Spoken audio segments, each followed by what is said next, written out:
All right, guys, we are going to continue from the Forgotten Books of Eden. We're going to be reading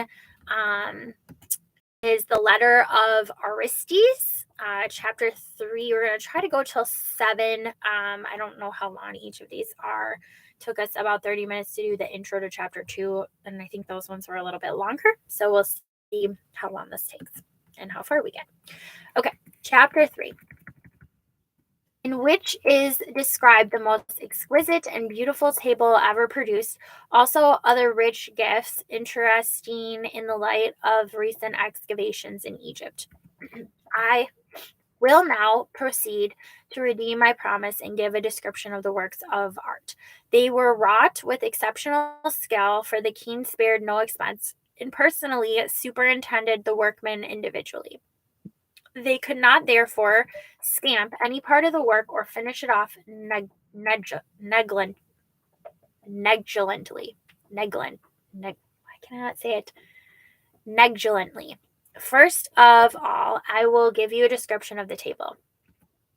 The king was anxious that this piece of work should be exceptionally large dimensions, and he caused inquiries to be made of the Jews in the locality with regard to the size of the table already in the temple at Jerusalem.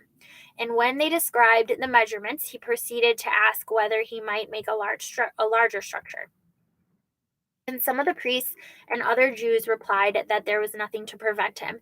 And he said that he was anxious to make it 5 times the size, but he hesitated lest it should prove useless for the temple services. He was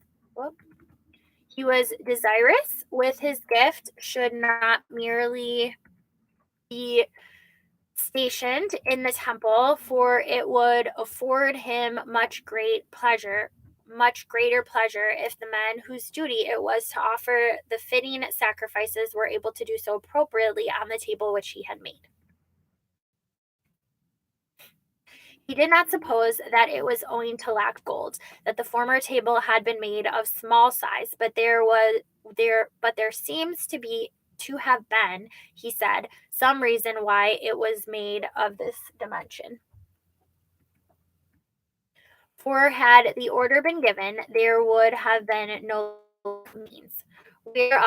Wherefore we must not transgress or go beyond the proper measure. At the same time, he ordered them to press into service all the manifold forms of art, for he was a man of the most lofty conceptions, and nature had endowed him with a keen imagination which enabled him to picture the appearance which would be presented by the finished work. He gave orders, too, that where there were no instructions laid down in the Jewish scriptures, everything should be made as beautiful as possible. When such instructions were laid down, they were to be carried out to the letter. They made the table 2 cubits long, 1 cubit broad, 1.5 cubits high, fashioning it of pure solid gold. What I am describing was not thin gold laid over another foundation, but the whole structure was of massive gold welded together. And they made a border of a hand's breadth round about it. And there was a wreath of wave work engraved in relief in the form of ropes, marvelously wrought on its 3 sides. For it was triangular in shape, and the style of the work was exactly the same on each of the sides, so that whichever side they were turned, they presented the same appearance. Of the 2 sides under the border, the one which slapped down to the table was a very beautiful piece of work, but it was the outer side which attracted the gaze of the spectator. Now the upper edge of the 2 sides being elevated was sharp, since, as we have said, the rim was 3-sided from whatever point of view one approached it. And there were layers of precious stones or on it in the midst of the embossed cord work, and they were interwoven with one another by an inimitable artistic device. For the sake of security, they were all fixed by golden needles, which were inserted in perforations in the stones. At the sides, they were clamped together by fastenings to hold them firm. On the part of the border round the table, which slanted upwards and met the eyes, there was wrought a pattern of eggs in precious stones, elaborately engraved by a continuous piece of fluted relief work, closely connected together around the whole table. And under the stones, which had been arranged to represent eggs, the artist made a crown containing all kinds of fruits, having all its top clusters of grapes and ears of corn, dates also, and apples and pomegranates and the like, conspicuously arranged. These fruits were wrought out of precious stones of the same color as the fruits themselves, and they fastened them edgeways round all the sides of the table with a band of gold. And after the crown of fruit had been put on, underneath there was inserted another pattern of eggs and precious stones and other fluting and embossed work, that both sides of the table might be used according to the wishes of the owners. And for this reason, the wave work and the border were extended down to the feet of the table. They made and fastened under the whole width of the table a massive plate 4 fingers thick, that the feet might be inserted into it and clamped fast with lynch pins, which fitted into sockets under the border, so that whichever side of the table people preferred might be used. Thus, it became manifestly clear that the work was intended to be used either way. On the table itself, they engraved in uh, meander, having precious stones standing out in the middle of it, rubies and emeralds and an onyx too, and many other kinds of stones which excel in beauty. And next to the meander, there was placed a wonderful piece of network, which made the center of the table appear like a rhomboid in shape, and on it a crystal and amber, as it is called, had been wrought, which produced an incomparable impression on the beholders. They made the feet of the table with heads like lilies, so that they seemed to be like lilies bending down beneath the table, and the parts which were visible represented leaves which stood upright. The basis of the foot on the ground consisted of a ruby and measured a hand's breadth high all round. It had the appearance of a shoe and was 8 fingers broad. Upon the whole expanse of the foot rested, and they made the foot appear like ivy growing out of the stone, interwoven with acanthasus, and surrounded with a vine which encircled it with clusters of grapes, which were worked in stones up to the tip of the foot. All the 4 feet were made in the same style, and everything was wrought and fitted so skillfully, and such remarkable skill and knowledge were expended upon making it true to nature, that when the air was stirred by a breath of wind, movement was imparted to the leaves, and everything was fashioned to correspond with the actual reality which it represented. And they made the top of the table in 3 parts, like a triptychon, like a triptychon. I don't know what this word is, so we're looking it up.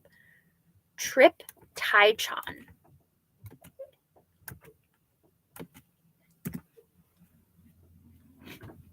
Is a work of art that is divided into 3 sections or 3 carved panels that are hinged together and can be folded shut or displayed open.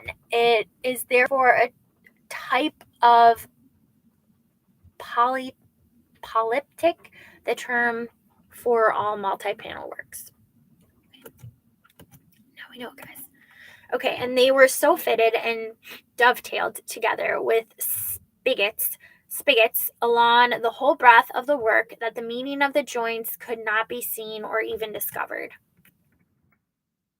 The thickness of the table was not less than half a cubit, so that the whole work must have cost many talents.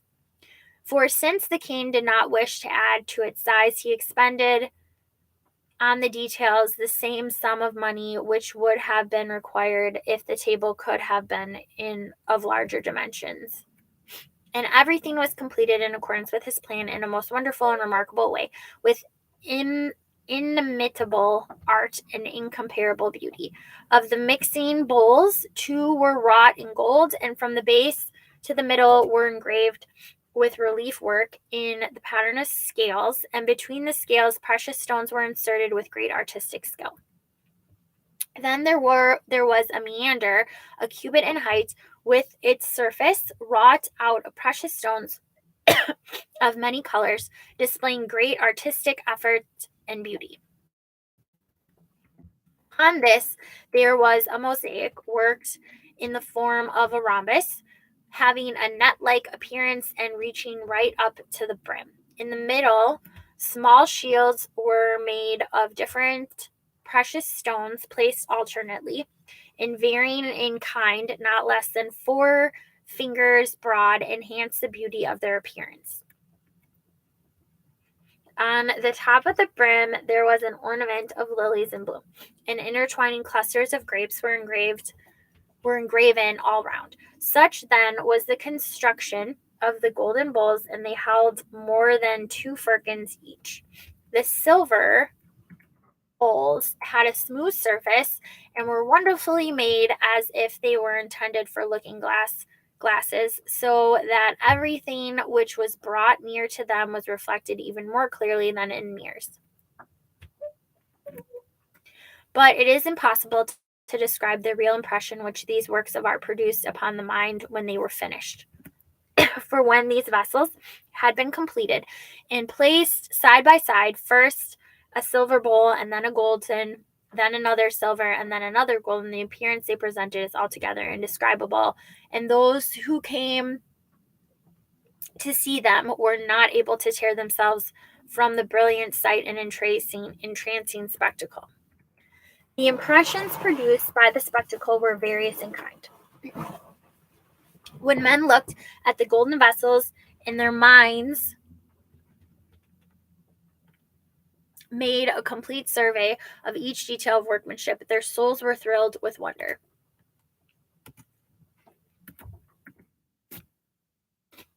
Again, when a man wished to direct his gaze to the silver vessels as they stood before him, everything seemed to flash with light round about the place where he was standing, and afforded a still greater delight to the onlookers, so that it is really impossible to describe the artistic beauty of the works. The golden vials they engraved in the center with vine wreaths, and about the rims they wove a wreath of ivy and myrtle and olive in relief work, and inserted precious stones in it. The other parts of the relief work they wrought in different patterns, since they made it a point of honor to complete everything in a way worthy of the majesty of the king. In a word, it may be said that neither in the king's treasury nor in any other were there any works which equaled these in costliness or in artistic skill. For the king spent no little thought upon them, for he loved to gain glory for the excellence of his designs. For oftentimes he would neglect his official business and spend his time with the artists in his anxiety that they should complete everything in a manner worthy of the place to which the gifts were to be sent. So everything was carried out on a grand scale, in a manner worthy of the king who sent the gifts and the high priest who was the ruler of the land.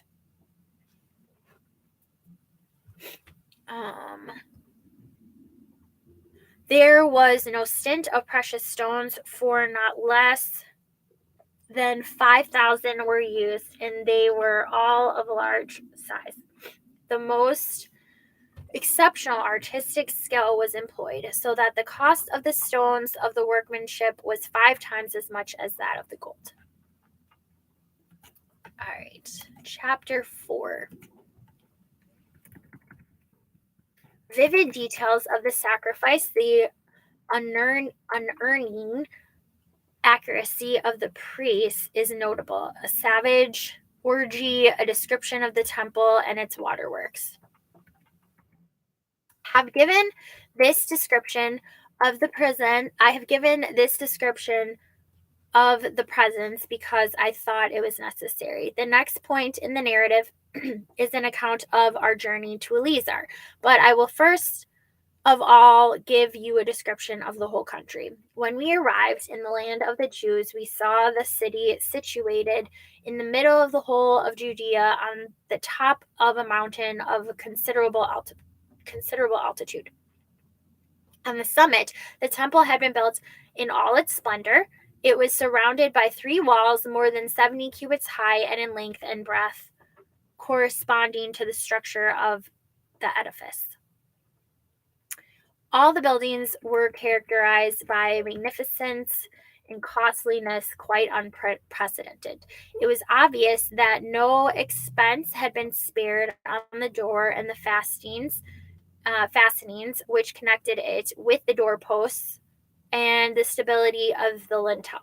The style of the curtain, too, was thoroughly in proportion to that of the entrance. Its fabric, owing to the drought of wind, was in perpetual motion, and as this motion was communicated from the bottom and the curtain bulged out to its highest extent, it afforded a pleasant spectacle from which a man could scarcely tear himself away. The construction of the altar was in keeping with the place itself and with the burnt offerings which were consumed by fire upon it, and the approach to it was on a similar scale. There was a gradual slope up to it, conveniently arranged for the purpose of decency, and the ministering priests were robed in linen garments down to their ankles. The temple faces the east, and its back is toward the west. The whole of the floor is paved with stones and slopes down to the appointed places that water may be conveyed to wash away the blood from the sacrifices, for many thousand beasts are sacrificed there on the feast days. And there is an inexhaustible supply of water, because an abundant natural spring gushes up from within the temple area.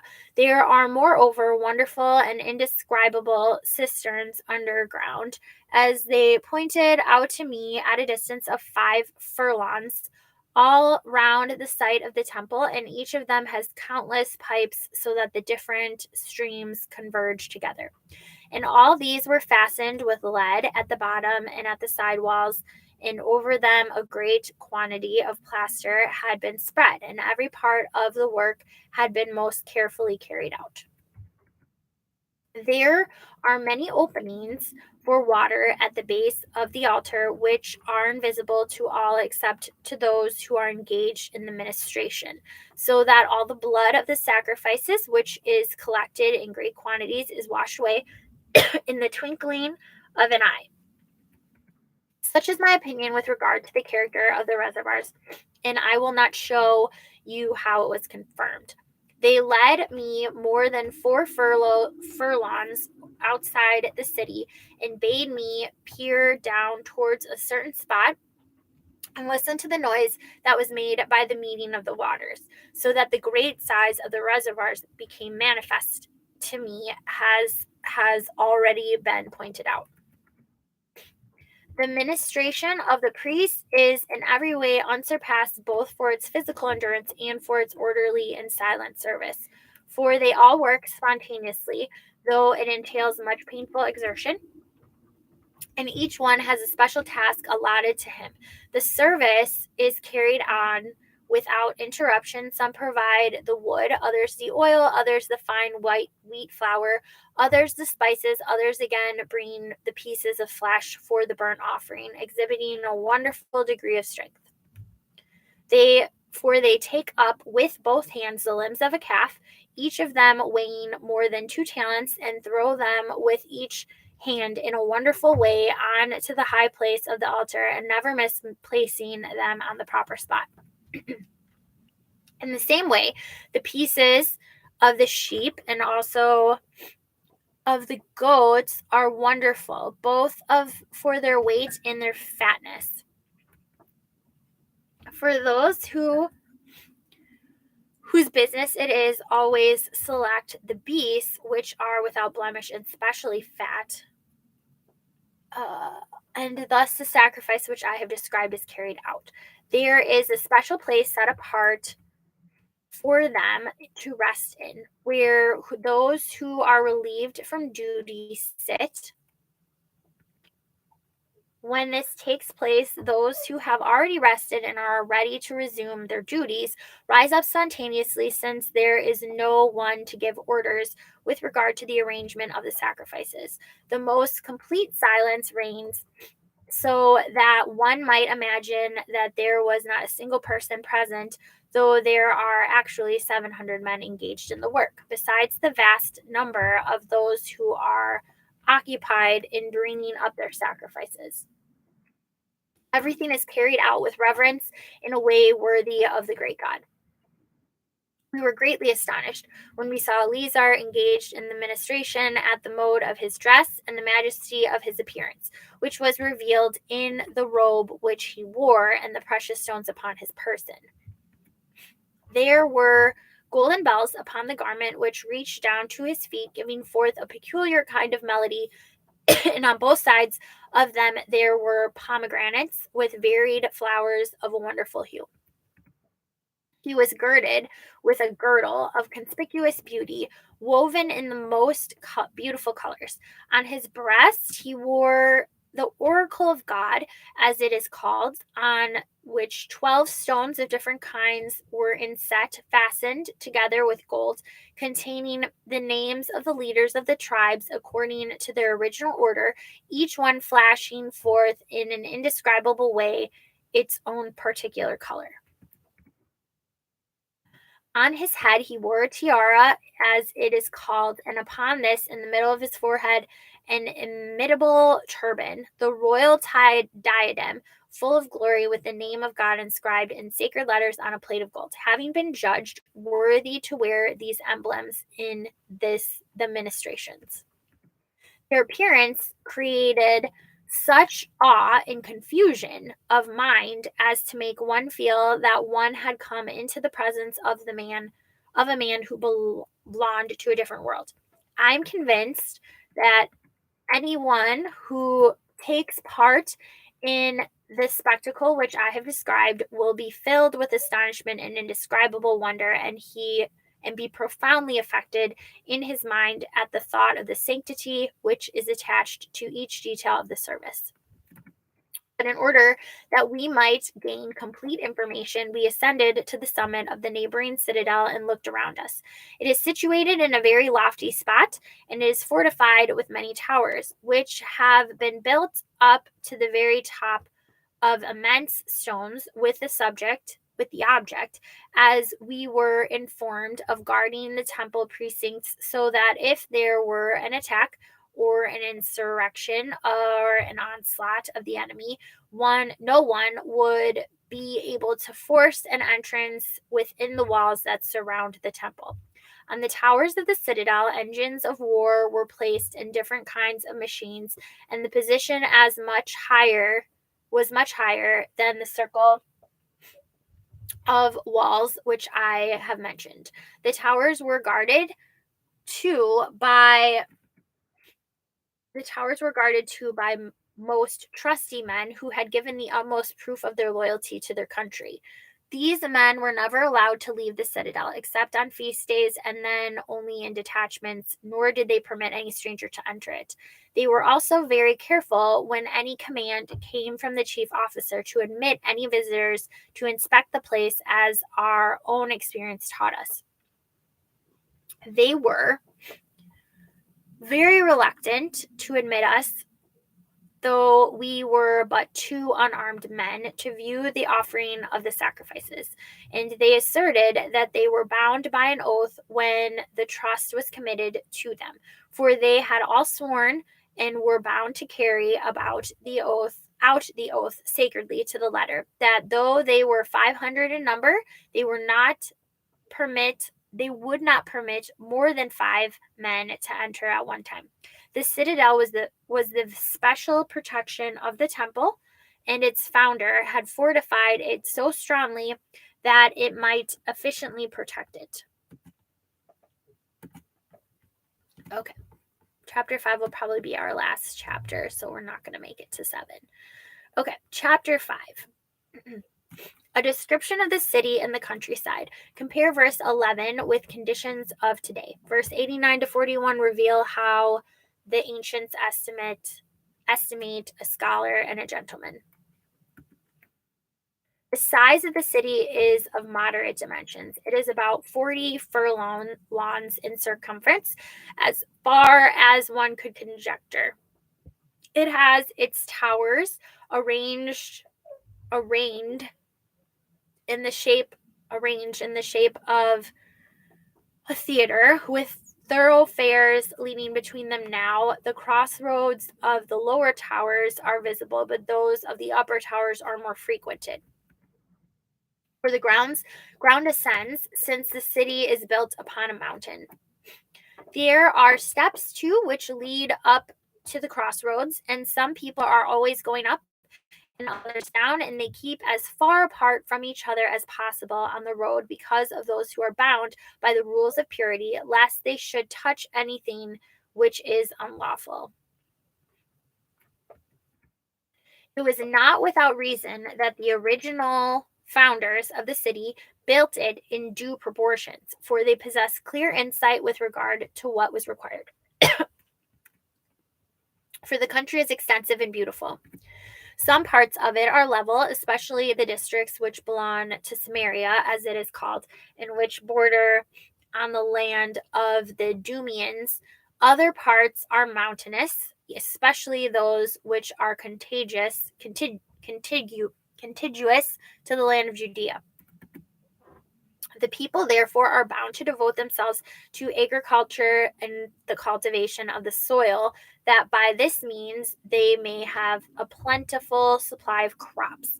In this way, cultivation of every kind is carried on, and an abundant harvest reaped in the whole of the aforesaid land. The cities, which are large and enjoy corresponding prosperity, are well populated, but they neglect the country districts, since all men are inclined to a life of enjoyment, for everyone has a natural tendency towards the pursuit of pleasure. The same thing happened in Alexandria, which excels all cities in size and prosperity. Country people, by migrating from the rural districts and settling in the city, brought agriculture into disrepute. And so, to prevent them from settling in the city, the king issued orders that they should not stay in for more than 20 days.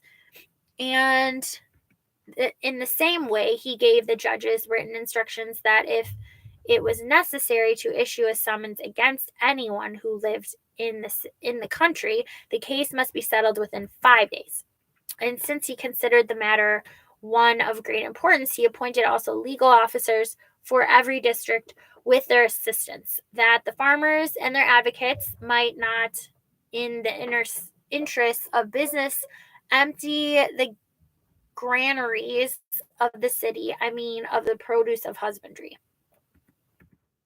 I have permitted this digression because it was Eliezer who pointed out with great clearness the points which have been mentioned.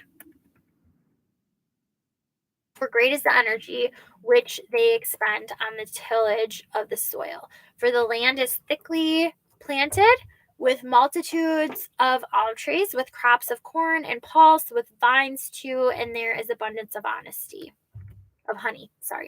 Other kinds of fruit trees and dates do not count compared with these.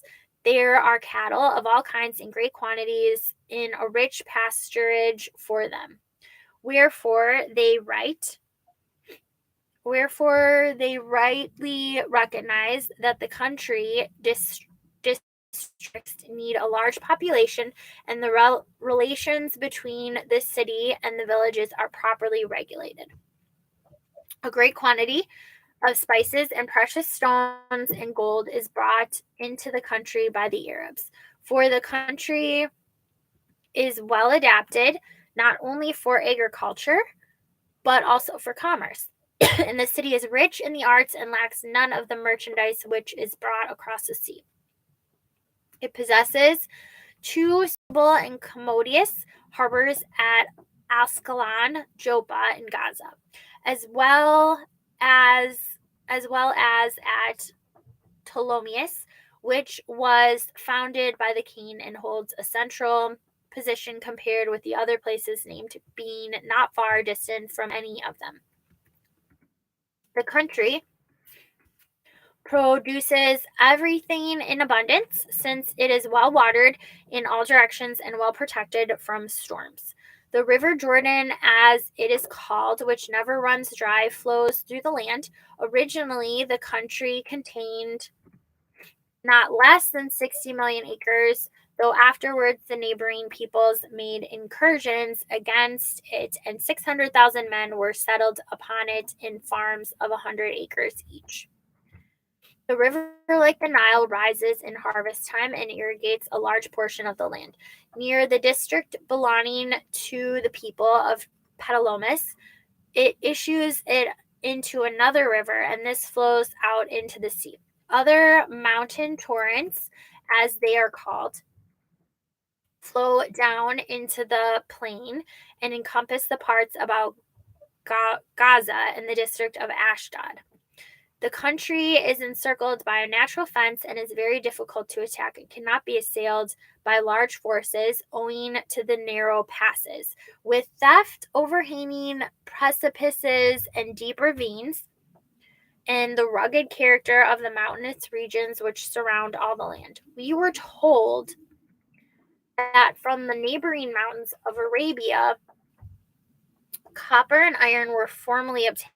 This was stopped, however, at the time of the Persian rule, since the authorities of the time spread abroad a false report that the working of the mines was useless and expensive in order to prevent their country from being destroyed by the mining in these districts and possibly taken away from them owing to the Persian rule, since by the assistance of this false report they found an excuse for entering the district. I have now, my dear brother Philocrates, given you all the essential information about this subject in brief form. I shall describe the work of translation in the sequel. The high priest selected men of the finest character and the highest culture, such as one would expect from their noble percentage. They were men who had not only acquired proficiency in Jewish literature, but had studied most carefully that of the Greeks as well. They were specially qualified, therefore, for serving on embassies, and they undertook this duty whenever it was necessary. They possessed a great facility for conferences and the discussion of problems connected with the law. They espoused the middle class, the middle course, and this is always the best course to pursue. They abjured the rough and uncouth manner, but they were altogether above pride and never assumed an air of superiority over others. And in conversation, they were ready to listen and give an appropriate answer to every question. And all of them carefully observed this rule and were anxious above everything else to excel each other in its observance. And they were all of them worthy of their leader and of his virtue. And one could observe how they loved Eliezer by their unwillingness to be torn away from him, and how he loved them back, and how he loved them. Or besides the letter which he wrote to the king concerning their safe return, he also earnestly besought Andreas to work for the same end, and urged me too to assist to the best of my ability. And although we promised to give our best attention to the matter, he said that he was still greatly distressed, for he knew that the king, out of the goodness of his nature, considered it his highest privilege, whenever he heard of a man who was superior to his fellows in culture and wisdom, to summon him to his court.